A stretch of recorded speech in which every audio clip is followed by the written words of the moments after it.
The independent newspaper today reports that, quote, some loud bloke who stunk of booze yelling at us, end quote, as being how Number 10 attempted to persuade the 21 former Tory MPs to vote for Prime Minister in name only, Johnson's plans. The New York Times today described it as a sobering week for the Prime Minister, if only. The Cabinet Secretary and others have confirmed that the EU have seen nothing by way of proposals from the UK government. Now, our colleague Donald Cameron is a serious man with a demonstrated ability to think through complicated issues and break them down into solvable bite-sized chunks. The attributes of the Scottish advocate down the ages.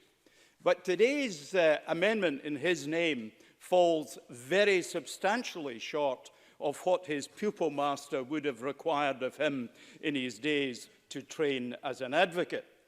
Proper parliamentary procedures continue here, while they've been abandoned by a Prime Minister who's yet to win any vote at all in the House of which he should remember he is a servant.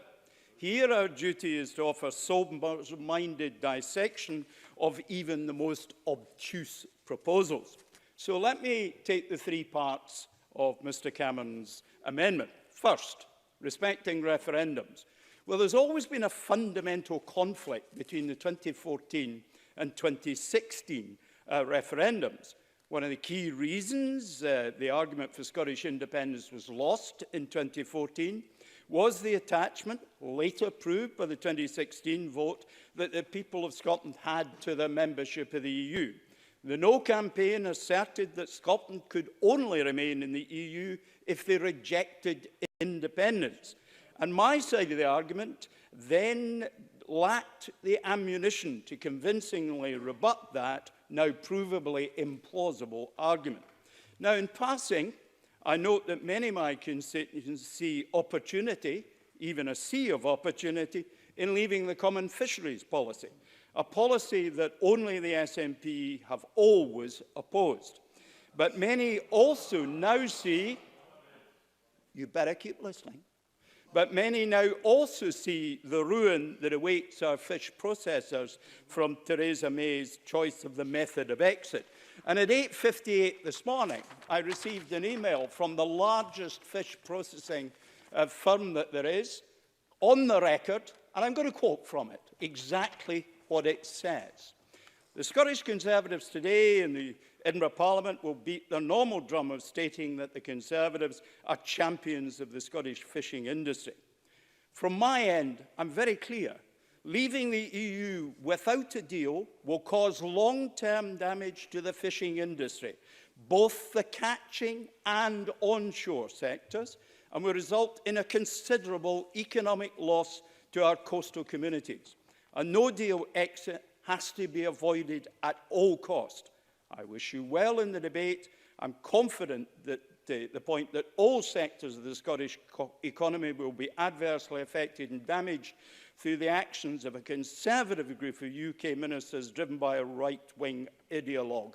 It has to be stopped. That's the fishing industry that was the one area of Scotland that might have been expected under a proper exit to have benefited, but clearly sees that what the Tories are progressing now is not going to do it. So, that conflict between the two referendums defeats the first plank of the Tory amendment. The second plank is negotiated exit. And we know that there is no negotiation, and therefore there is no negotiated exit in prospect. Because he's not negotiating is Mr Johnson, no proposals tabled, and my long history of business negotiations has persuaded me that going into negotiation with a blank sheet of paper and waving it under the other side of the table's nose progresses that negotiation not at all. Clearly, Johnson has spent too much time with Trump and is adopting his relationship to truth, rationality and clarity. Now, thirdly, I don't know how one reaches a deal when one refuses to allow civil servants to meaningfully engage with the EU and politicians are carrying blank sheets of paper to Brussels. As Yogi Berra said, if you don't know where you're going, you'll end up somewhere else. As a lawyer, Donald Cameron will be familiar with the saying, a man who is his own lawyer has a fool for a client.